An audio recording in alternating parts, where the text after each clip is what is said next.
நான் கேக்குறேன், நீ ஏன் வெளில வரல அப்படின்னு. ஒண்ணும் இல்ல அங்கிள் அப்படின்னு சிரிச்சுட்டே. உனக்கு சமோசா வாங்கி தரவா, எடுத்துட்டு வரவா? இல்ல வேணாம் அப்படின்னு.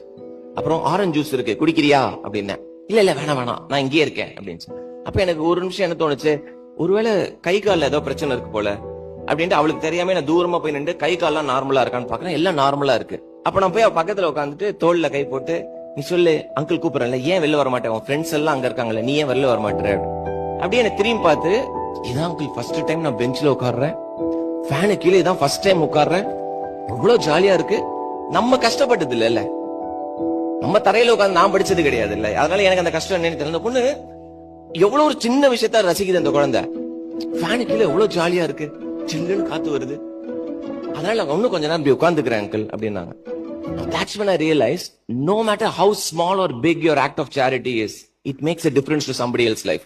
It makes a difference.